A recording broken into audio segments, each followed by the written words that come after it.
All right, everyone, welcome back. This is another story behind the mini episode on Guilliman. And I've done this previously for Ghaz. I'm not kind of using any fancy equipment to record today, so this is more just kind of stream of consciousness, casual video, and I thought you might enjoy it, something similar to how I talked about Ghaz and the process to achieve the look. Today for Guilliman, this is definitely my most popular model, so let's chat about it a little bit. First, we'll talk about the sword, the Emperor's Sword here. And this is, I think it turned out really nice. Gilliman is actually a model I did pretty early into my painting career. So at this point, maybe like 3-4 years ago. But what I did is basic, just glazing of red, and then a little bit of wet blending into orange, yellow, and then white. And then I use that yellow color more so up to the tip up here, and use that as kind of like a dancing fire effect over the orange. As the fire kind of cools down, it gets a little darker. So I did that both here on the lamp post, or what I call it, right? Like a brazier or something, a brazier. And then I did that into the flames here. And I really like the yellow into orange, into red, and even a little bit of a black tip at the end. Sorry, I'm trying not to cough here. I have my allergies. So this gradient is something that you'll see a lot in these flames. I don't have a particular fire tutorial, but if that interests you, that's kind of the point of these videos as well, is you can just let me know in the comments down below what kind of tutorials you would like to see. One thing I'd like to mention is I started a Patreon recently, and I started with Ultramarine's Terminator tutorial. So basically from A to Z, showing every brush stroke, every step of the process, how I achieved the entire Ultramarine's look. You guys know that I do have some separate tutorials of different parts of the process, but if you want to really learn how to paint an Ultramarine from A to Z, check that out. But let me know what you would like to see here on YouTube as well. That way you guys can continue to get some of these free tutorials. The Patreon just helps support me a little bit. This hobby gets expensive, and it's something that can kind of help me keep going in the way I am. But you may have noticed I've been posting more shorts as well. I'll continue to do that. Next, let's talk about his blue and gold armor. There's always a debate on which one you would want to do first. So I ended up choosing blue first. I didn't spray him blue, rather I just hand painted it blue, and then I went back with the gold trim. And with that gold trim, what I'm doing is using Retributor armor. Retributor armor, I know actually some people dislike this gold, but this Retributor armor is how I do almost all my golds. And with the Retributor armor, I'll then take Agrax Earthshade and I'll shade in to differentiate between the highlights and the recesses, and it really lets it pop. Down here on the leg of this eagle, for example, you wouldn't see any of these individual details of the wings if you didn't do something like an Agrax Earthshade. It also warms up the gold a lot, gives it this kind of burnished metal look that I like quite a bit. So the next step in the process after the blue is obviously going in very slowly and carefully. You're going to make some mistakes, so I end up using something like this Artis Opus size 0 brush, and what I'll do is anytime there's any gold that bleeds into the blue, I'll finish an entire section like this leg, and then I'll go back to the base color of the Macragge blue, and I'll just clean up any of the overspill there. Sorry, I had to cut the video there because I had a helicopter flying over. They always like to do that when I record.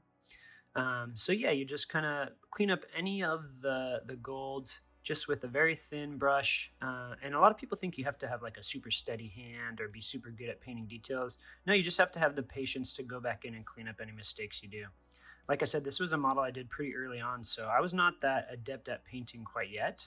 But we achieved quite a good look just by spending the hours. You know, this guy probably took me about 100 hours. So that would lead nicely to a lot of these edge highlights in here. I did make the decision to go in and do all of these blue highlights on the interior, and it's definitely a choice to make. What I used for this was Calgar blue, which I use for all my edge highlights. And this is something that definitely took probably the most amount of time on the entire mini, and I just followed all of the gold trim and used the Calgar blue as an edge highlight on the inside of all of that. The hardest part was not having the Calgar blue go directly into the gold. So I left just a little tiny bit of space between that light blue, the McCrag dark blue, and the gold. And that was the most tedious. You can see it here on the shoulder pads. That was, something like in here, if ever I kind of just went straight into the gold, then I would have to repaint the whole thing with the McCrag blue and then go back in and try it again. His helm is actually magnetized. I haven't ever painted the face, so that could be something. If you guys ever want to see me paint a face, I could go back and actually paint Guilliman's face. It is magnetized. I'm not going to take it off right now, but it's magnetized. I can just pull the whole thing out. And this is the basic process I follow for all my marine models. Is the same one I use for this face. Taking my time to go and edge highlight the eye lenses. I really like his green laurel here. And it's actually a really cool helmet. I much prefer the helmet as opposed to the face on this model. What I did for here, Gilliman, this kind of the scroll work is once again, I actually just use the Agrex Earthshade. So first I take my Ushabti bone, which is my scroll color. And then what I did is, because there's already just modeled in there the Gilliman's name, is I use the Agrex Earthshade as a wash. And I just carefully almost painted it in like I would a paint here. And that will let the Gilliman's name stand out. The white I use for all of this is, it starts with a color called Pallid Witch Flesh, which is kind of more of like almost like a pinkish gray. And then from there, I go into White Scar on top of that. And I really like my white to be very white, so that's why I use something like White Scar here. The key to white is just doing lots and lots of very thin glazes. Otherwise, it starts to look really chunky. All right, so next let's talk about these purity seals and the scrolls here. So what I'm doing there is, once again, I'm using Ushabti bone, that same scroll color that I showed you guys previously, right here, Ushabti bone.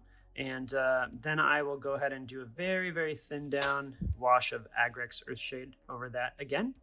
And then I'll take any sort of black. And the key, I've kind of updated my scroll work. This is, again, early on, so I would probably do a little bit of a cleaner job now.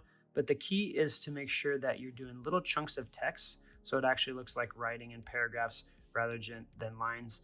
And there's kind of two different ways I do this. Nowadays, I end up kind of doing little hash marks like this, little hash marks.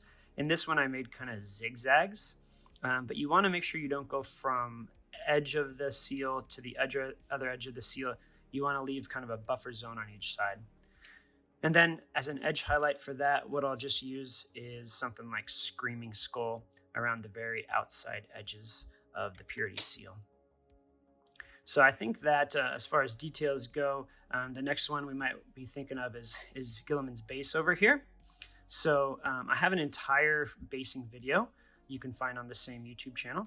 And if you follow the basing video, that's exactly what I did here when it comes to putting the sand, gluing the sand, and then my Mournfang brown, my Baylor brown, and my Ushabti bone highlights. So check that out if you want to see this.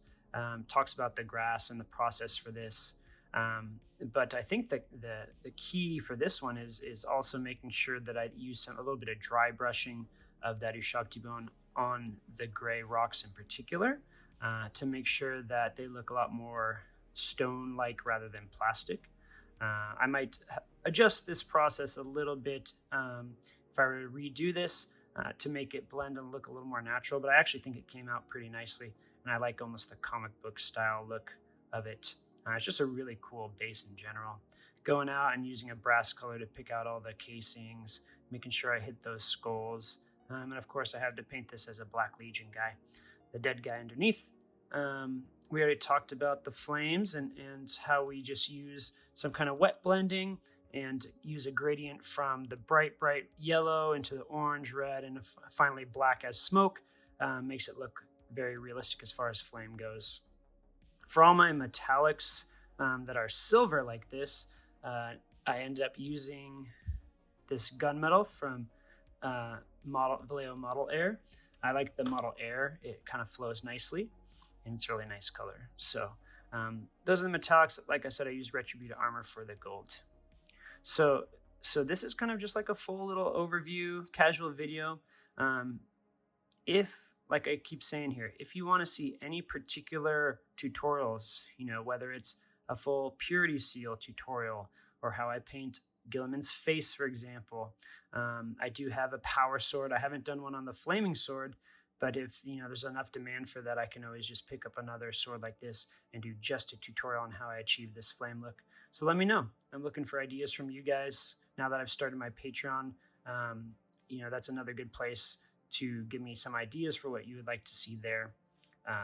And once again, if you want to see the entirety of how I paint an Ultramarines Terminator model, because I know I have a lot of Ultramarines fans that follow me, go ahead and check that out, guys. I appreciate your support, and we'll do another full tutorial video on this channel coming up, probably an orc tutorial, so keep your eyes open for that one.